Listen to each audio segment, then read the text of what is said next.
BLM Kerala Tamil Nadu Pondicherry.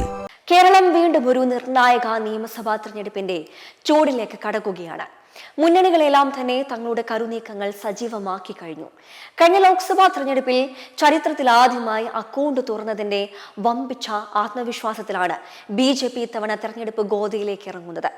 അതിനാൽ തന്നെ BJPയുടെ സ്ഥാനാർത്ഥി നിർണയത്തെ രാഷ്ട്രീയ കേരളം വളരെ ആകാംക്ഷയോടെയാണ് ഉറ്റുനോക്കുന്നത്.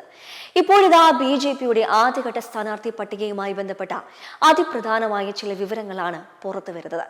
സംസ്ഥാനത്തെ പ്രധാന മണ്ഡലങ്ങളിൽ വമ്പന്മാരെ തന്നെ ഇറക്കി കളം നിറയാനാണ് BJP ദേശീയ നേതൃത്വം ലക്ഷ്യമിടുന്നത്.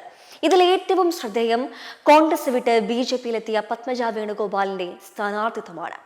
തന്റെ സഹോദരനായ K മുരളീധരനെതിരെ വട്ടിയൂർക്കാവിൽ പത്മജ മത്സരിക്കുമെന്നായിരുന്നു ആദ്യഘട്ട വാർത്തകൾ. എന്നാൽ തൃശൂർ കേന്ദ്രീകരിച്ച് മത്സരിക്കുന്നതാണ് പത്മജയ്ക്ക് കൂടുതൽ വിജയസാധ്യത നൽകുക എന്ന BJP ദേശീയ നേതൃത്വത്തിന്റെ കൃത്യമായ വിലയിരുത്തലാണ് ഇപ്പോൾ കാര്യങ്ങൾ മാറ്റിമറിച്ചിരിക്കുന്നത്. കഴിഞ്ഞ ലോക്സഭാ തെരഞ്ഞെടുപ്പിൽ കേരളത്തിൽ BJP ആദ്യമായി വിജയക്കൊടി പാറിച്ചത് തൃശൂരിലാണ്. കേന്ദ്രമന്ത്രി സുരേഷ് ഗോപിയുടെ ആ ചരിത്ര വിജയത്തിന്റെ തുടർച്ച നിയമസഭയിലും ആവർത്തിക്കാൻ പത്മജയിലൂടെ സാധിക്കുമെന്ന് പാർട്ടി ഉറച്ചു വിശ്വസിക്കുന്നു. സുരേഷ് ഗോപിയുടെ പൂർണ്ണ പിന്തുണയുണ്ടെങ്കിൽ തൃശൂരിൽ മത്സരിക്കാമെന്ന് പത്മജ ദേശീയ നേതൃത്വത്തെ അറിയിച്ചിരുന്നു. പ്രചാരണത്തിന്റെ മുഴുവൻ ചുമതലയും സുരേഷ് ഗോപിയെ ഏൽപ്പിക്കണമെന്നും പത്മജ പറഞ്ഞിരുന്നു.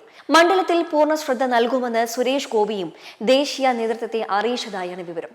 സ്ഥാനാർത്ഥി നിർണയത്തിലെ മറ്റൊരു പ്രധാന ആകർഷണം BJPയുടെ തീപ്പൊരി നേതാവ് ശോഭാ സുരേന്ദ്രനാണ്. സംസ്ഥാനത്തെ 6 പ്രമുഖ മണ്ഡലങ്ങളിലേക്കെങ്കിലും ശോഭയുടെ പേര് പരിഗണിച്ചിരുന്നുവെങ്കിലും അവർ പാലക്കാട് ജനവിധി തേടുമെന്നാണ് ഏറ്റവും പുതിയ റിപ്പോർട്ടുകൾ. ഏത് പ്രതികൂല സാഹചര്യത്തിലും എവിടെ മത്സരിച്ചാലും എതിരാളികൾക്ക് കനത്ത വെല്ലുവിളി ഉയർത്താനും അതിശക്തമായ മത്സരം കാഴ്ചവെക്കാനും ശോഭാ സുരേന്ദ്രന് കഴിയുമെന്നത് മുൻകാല തെരഞ്ഞെടുപ്പ് ചരിത്രങ്ങൾ തെളിയിച്ചതാണ്.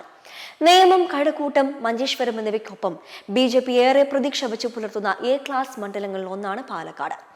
നിലവിൽ UDF സ്ഥാനാർത്ഥിയായിരുന്ന രാഹുൽ മാങ്കൂട്ടത്തിൽ ഇത്തവണ പാലക്കാട് മത്സരരംഗത്തുണ്ടാകില്ല എന്നത് BJPയുടെ പ്രതീക്ഷകൾ വർദ്ധിപ്പിക്കുന്നു. ഇപ്പോഴത്തെ പ്രത്യേക രാഷ്ട്രീയ സാഹചര്യത്തിൽ ശക്തയായ ശോഭാ സുരേന്ദ്രനിലൂടെ പാലക്കാട് പിടിച്ചെടുക്കാമെന്ന ഉറച്ച വിശ്വാസത്തിലാണ് ദേശീയ നേതൃത്വം അവർക്ക് വ്യക്തമായ നിർദ്ദേശം നൽകിയിരിക്കുന്നത്.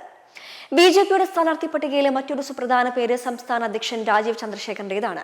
കേരളത്തിൽ BJP ആദ്യം അക്കൗണ്ട് തുറന്ന നേമത്ത് തന്നെ താമര വിരിയിക്കാൻ അദ്ദേഹം ഇറങ്ങുമെന്നാണ് സൂചന. ഇതിന്റെ ഭാഗമായി നേമം ഉൾപ്പെടെയുള്ള പല മണ്ഡലങ്ങളിലും BJPയുടെ താഴെത്തട്ടിലുള്ള തെരഞ്ഞെടുപ്പ് പ്രചാരണ പ്രവർത്തനങ്ങൾ ഇതിനകം തന്നെ ആരംഭിച്ചു കഴിഞ്ഞു. അടുത്ത ദിവസങ്ങളിൽ തന്നെ BJPയുടെ ആദ്യഘട്ട സ്ഥാനാർത്ഥി പട്ടിക ഔദ്യോഗികമായി പുറത്തു വരുമെന്നാണ് പ്രതീക്ഷിക്കുന്നത്. സംസ്ഥാനത്തെ മുതിർന്ന നേതാക്കളെ മുഴുവൻ കളത്തിലിറക്കി പരമാവധി സീറ്റുകൾ നേടുക എന്ന തന്ത്രമാണ് BJP പയറ്റുന്നതെന്നത് ഇതിൽ നിന്നും വ്യക്തമാണ്. ചുരുക്കത്തിൽ അതിശക്തരായ സ്ഥാനാർത്ഥികളെ അണിനിരത്തിക്കൊണ്ട് കേരള ഭരണത്തിൽ നിർണായക സ്വാധീനമാകാനാണ് BJP ഒരുങ്ങുന്നത്.